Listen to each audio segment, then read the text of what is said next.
जय श्री राम, जय हनुमान जी महाराज। आज है 17 मार्च 2026 और आज है हनुमान जी महाराज का दिन, मंगलवार।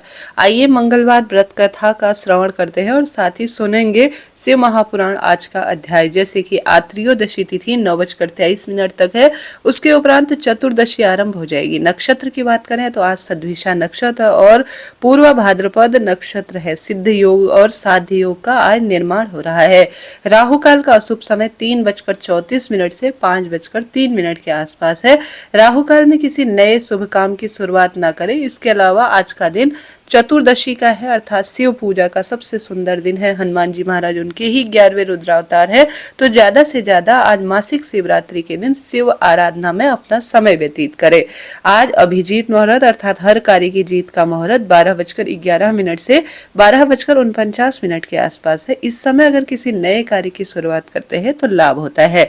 आज लाभ का चौघड़िया हमें 11:05 से प्राप्त हो रहा है, जो कि 12:35 के आसपास है। प्रिय श्रोताजनों, इस तरह से ये आज का पंचांग है जो मैंने आपको सुनाया। आइए आज मंगलवार व्रत कथा का श्रवण कर लेते हैं। मैं आज इसी समय आज का पंचांग और शिव महापुराण पढ़ती हूँ। आप चैनल से जुड़े, नित्य नियम से आपको यह सुनने को मिलेगा। कमेंट्स में भगवान का नाम सुमिरन जरूर कीजिएगा। जहाँ राम नाम का कीर्तन होता है वहाँ हनुमान जी महाराज स्वयं विराजमान होते हैं, ऐसा शास्त्रों में वर्णित है। इसलिए क्यों कहा जाता है राम से बड़ा राम का नाम। आइए श्रवण करते हैं उस कथा का।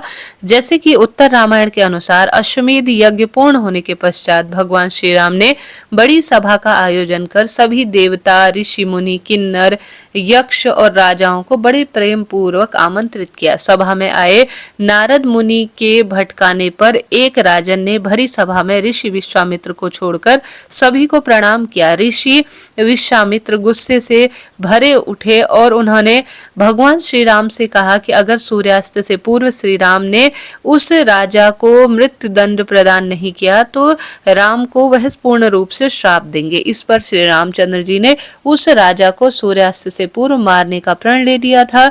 श्री राम के प्रण की खबर पाते ही राजा भागा भागा इधर उधर घूम रहे थे।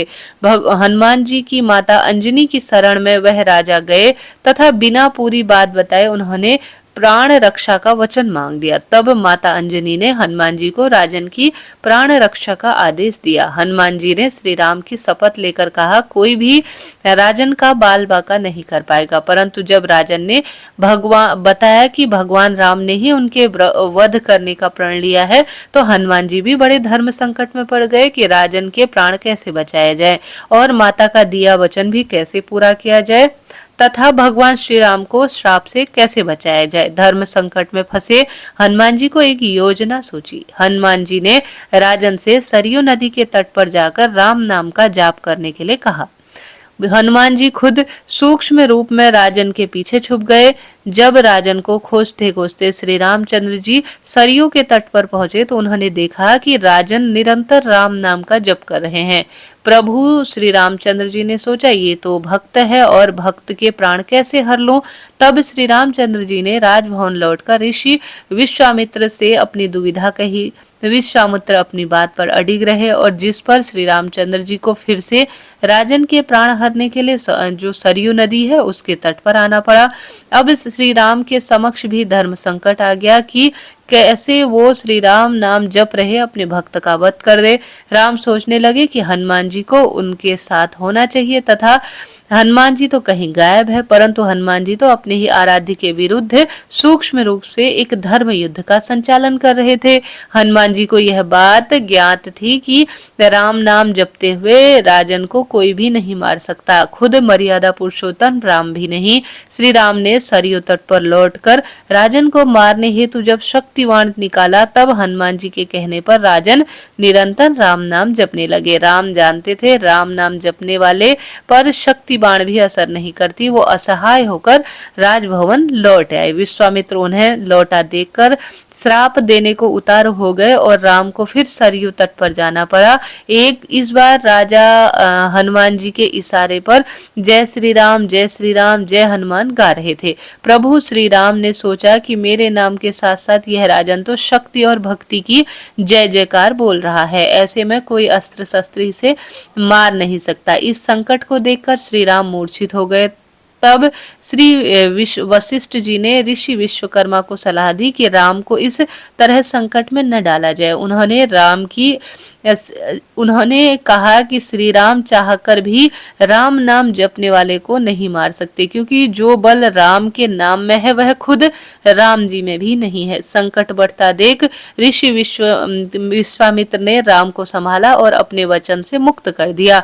मामला संभलते देख राजा के पीछे छुपे हनुमान जी वापस अपने रूप में आ गए और श्री रामचंद्र जी के चरणों में गिर पड़े। तब प्रभु श्री रामचंद्र जी ने कहा कि हनुमान जी के इस प्रसंग से सिद्ध कर दिया कि भक्ति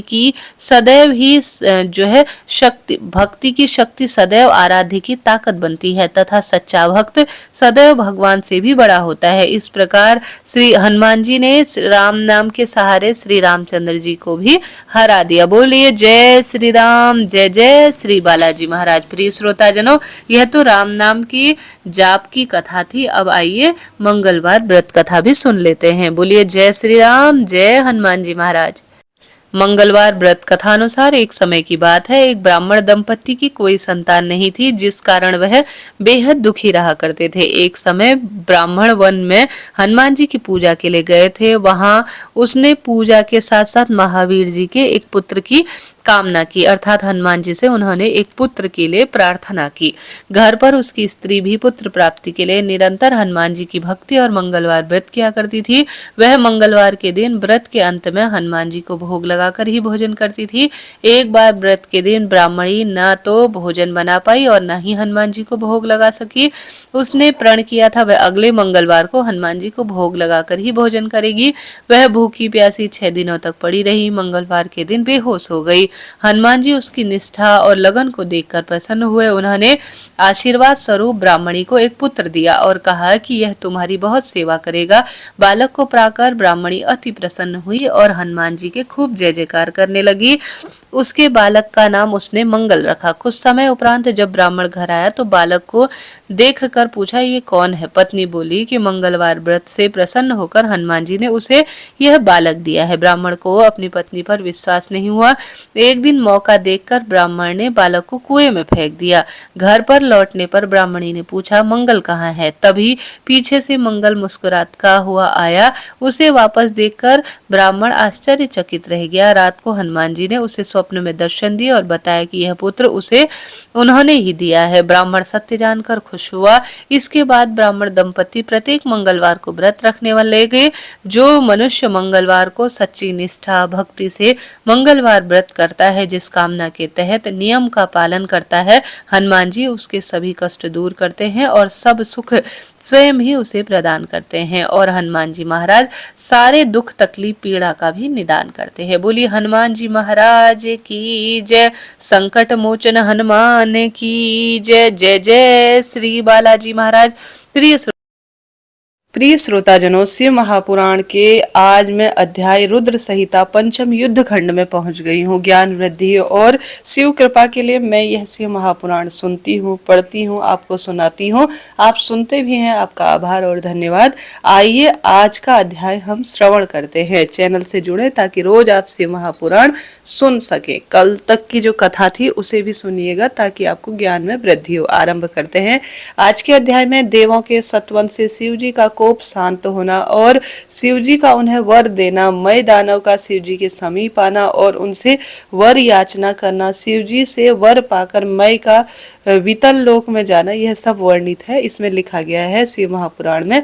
व्यास जी ने पूछा, महाबुद्धिमान सनत कुमार जी, आप तो ब्रह्मा के पुत्र और शिव भक्तों में सर्वश्रेष्ठ है, अतः आप धन्य हैं। अब यह बतलाइए कि त्रिपुर के दग्ध हो जाने पर संपूर्ण देवताओं ने क्या किया, मैं कहाँ गया और उन्होंने त्रिपुरा अध्यक्षों की क्या गति हुई। यदि यह वृतांत शंभु की कथा से संबंध रखने वाला हो तो यह सब विस्तार से मुझे बताइए। सूत जी कहते हैं, मुनि व्यास जी का प्रश्न सुनकर सृष्टिकर्ता ब्रह्मा के पुत्र भगवान सनत कुमार शिव जी के युगल चरणों का स्मरण करके बोले। सनत कुमार ने कहा, महाबुद्धिमान व्यास जी, जब महेश्वर ने दैत्यों के खचाखच भरे हुए संपूर्ण त्रिपुर को भस्म कर दिया तब सभी देवी देवताओं को महान आश्चर्य हुआ। उस समय शंकर जी के महान भयंकर रौद्र रूप को करोड़ों सूर्य के समान प्रकाशमान और प्रलयकालीन अग्नि की भांति तेजस्वी था तथा जिसके तेज से दसों दिशाओं प्रज्वलित सी दिख रही थी, देखकर साथ ही हिमाचल पुत्री पार्वती जी की ओर दृष्टिपात करके संपूर्ण देवता भयभीत हो गए। तब मुख्य मुख्य देवता विनम्र होकर सामने खड़े हो गए। उस अवसर पर बड़े बड़े ऋषि भी देवताओं की वाहिनी को भयभीत देखकर खड़े से रह गए, कुछ बोल न सके। वह चारों ओर स्वयंभू को प्रणाम करने लगे। इसके पश्चात ब्रह्मा भी शिव जी के उस रूप को देखकर भयग्रस्त हो गए। तब उन्होंने डरे हुए विष्णु और देवगणों के साथ प्रसन्न मन से सावधानी पूर्वक उस गिरजा सहित महेश्वर का, जो कि देवों के देव हैं, भय तथा हर नाम से प्रसिद्ध है, भक्तों के अधीन रहने वाले हैं तथा त्रिपुर हंता है, स्तनवन किया। इसके उपरांत सभी मुख्य देवताओं ने भगवान शिव की स्तुति की। यों स्तुति किए जाने पर लोकों के कल्याणकर्ता शंकर प्रसन्न होकर बोले। शंकर जी ने कहा, ब्रह्मा विष्णु तथा देवगण, मैं तुम लोगों पर विशेष रूप से प्रसन्न हूँ, अतः अब तुम मुझे भी विचार करके अपना मनवांछित वर मांग लो। सनत कुमार जी कहते हैं, मुनि श्रेष्ठ, शिव द्वारा कहे हुए वचनों को सुनकर सभी देवताओं का मन प्रसन्नता से खिल उठा। फिर तो वह बोल उठे। देवताओं ने कहा, भगवान देव देवेश्वर, यदि अब आप हम पर प्रसन्न हैं तो और हम भी देवगणों को अपना दास समझकर वर देना चाहते हैं तो देव सम्मत रहेगा।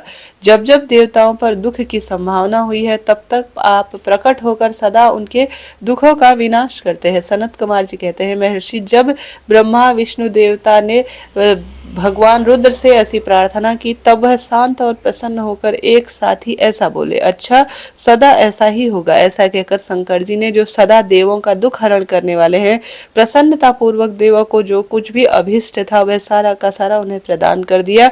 इस समय मई दानव, जो कि शिव जी के कृपा के बल से बचने के लिए जो है गया था, शंभु को देखकर बहुत हर्षित मन से वहां आया। उसके विनीत भाव से हाथ जोड़कर प्रेम पूर्वक हर तथा अन्याय देवों को भी प्रणाम किया तथा वह शिवजी के चरणों में लौट गया। इसके पश्चात दानव श्रेष्ठ मय ने उठकर शिवजी की ओर देखा। उस समय प्रेम के कारण उसका गला भर आया और वह अत्यंत भक्तिपूर्वक चित्त से उनकी स्तुति करने लगा। द्विज श्रेष्ठ मय द्वारा किए गए स्तवन को सुनकर परमेश्वर शिव प्रसन्न हो गए और आदर पूर्वक उनसे बोले।